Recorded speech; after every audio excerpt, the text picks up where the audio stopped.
Russian drones just violated NATO airspace. Poland, Romania, the Baltics. And for the first time since the Russian full-scale invasion began, NATO jets fired back. This isn't just another headline. This is the moment Putin has been testing for. The moment his favorite excuse, NATO forced us into this war, collapses. If NATO was the problem, why is Moscow bombing Kyiv? Hitting maternity wards, hospitals, and kindergartens, civilians.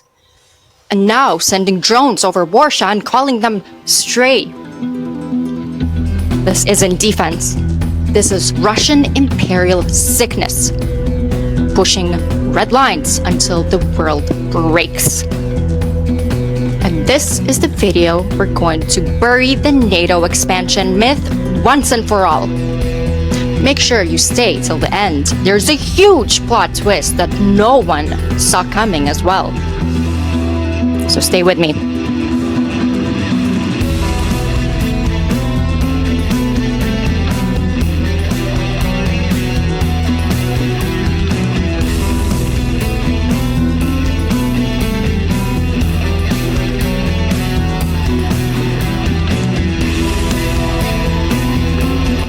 I'm Slavie, this is channel Yarochenko, and you're watching SlavaCast Episode 2.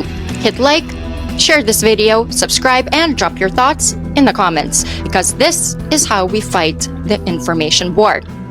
Let's do this. The myth. Kremlin's favorite excuse that NATO's growth eastward, bringing in Poland, Hungary, the Baltics, invaded Russia's security zone. Also known as NATO expansion, I'm sure you've heard of it. They say Putin had no choice. That's why he grabbed Crimea in 2014. That's why he launched a full invasion in 2022. All to stop NATO's encirclement. But here's the truth. This claim doesn't hold up under scrutiny. It's not history. It's a weaponized lie, a story designed to paralyze the West. And NATO expansion didn't cause this war. It was a reaction to decades of Russian interference. Nations joined NATO by choice because Moscow kept trying to control them, not because they wanted to threaten Russia. And right now, in September 2025, this myth is being replayed in real time. Russian drones are violating NATO airspace in Poland, Romania, Estonia. And for the first time since the full-scale invasion began, NATO jets are firing back. To understand why this matters, we have to go back. Russia's obsession with Ukraine is centuries old, from Tsars who treated it as a colony to Soviet policies that tried to erase it. NATO, meanwhile, was founded in 1949 for one reason only: to deter Soviet expansion. When the Soviet Union collapsed in 1991, NATO didn't rush east. It stayed at 16 members. It was the nations freed from Moscow's grip who came knocking, choosing security over subjugation. And Ukraine? Ukraine has its own deep roots. Kievan Rus, the cultural heart of the Slavs, existed long before Moscow was ever even on a map. Even under Soviet rule, Ukraine kept its identity hidden. The Holodomor famine of the 1930s killed millions. It was an attempt to crush that identity. And today, Putin is trying to finish that job, reviving the imperial dream of a Russian world, this Ruski Mir. It's nothing but death and destruction. You've heard this one. James Baker promised Gorbachev in 1990 that NATO wouldn't expand 1 inch eastward. But that was an informal remark. During German reunification talks, it was not a treaty. Gorbachev himself admitted in 2014 no such commitment was ever made. It is not stipulated in the treaty that NATO must not expand to the east. The following should be taken into account. NATO and the Warsaw Pact existed at that time. What was there to fix in a treaty? The question did not even arise back then. In other words, it is a myth that you were betrayed by the West regarding NATO's eastward expansion. Yes, it's definitely a myth. And NATO's Article 10 has always allowed any European nation to apply for membership.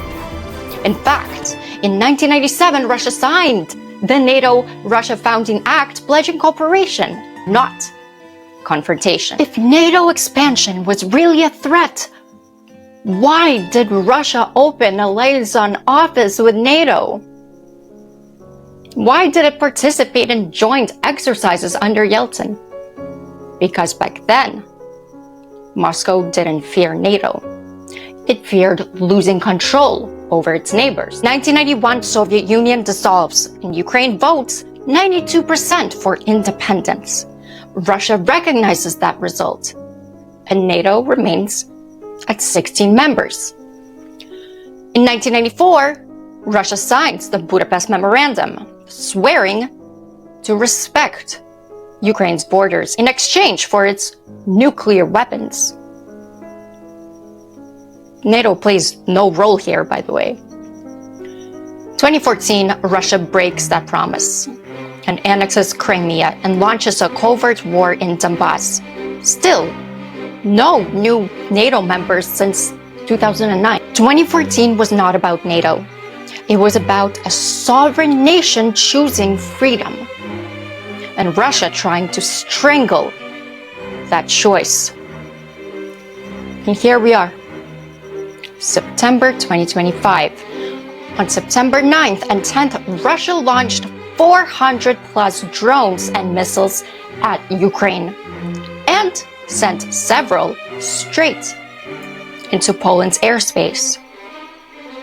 NATO jets shot some down, the first live-fire action of the entire war. Days later, more drones crossed into Romania. Poland scrambled reinforcements under Operation Eastern Sentry. Ukraine offered to train Polish forces on counter-drone tactics. Russian officials dismissed them as stray drones. Of course, it's a deliberate test of NATO resolve. And Russian mail bloggers, you ask? Well, they're openly calling for strikes on Polish airports. This isn't about NATO expansion. It's about probing for weakness, shifting those red lines again and again and again. Poland joined NATO in 1999. No problem then, but now, drones over Warsaw because Putin can't stand a stronger neighbor helping Ukraine win. If NATO were really the problem, why did the invasion target Kyiv and not Brussels? Why bomb schools, hospitals, maternity wards? Why destroy cultural sites and kidnap children?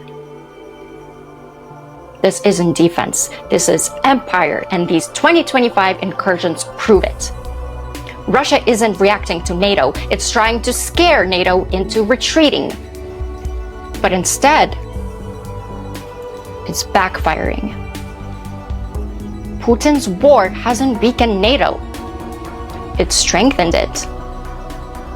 Sweden, Finland abandoned decades of neutrality and joined the alliance after 2022. And now, after these latest attacks, there's a growing call for Ukraine's defense tech and for Ukraine to shoot down the drones and missiles before they reach NATO's borders. But here's the twist. It's not about Ukraine needing NATO anymore, it's NATO needs Ukraine now. When Russian drones came into Polish airspace, it took NATO 2 hours to chase and shoot down a couple of Shahed drones. Ukraine does this every night, unfortunately, but with high precision accuracy. Their tactics, their tech, their drone hunters, they're the future of European security. Europe can't build that overnight, but it already exists in Ukraine. And that's why this moment matters. Operation Eastern Sentry is live. Jets from France, Germany, Denmark, and the UK are deployed Patriot systems, F-35s, and AWACS to cover the skies. Poland's foreign minister is calling for a no-fly zone over Ukraine. At last!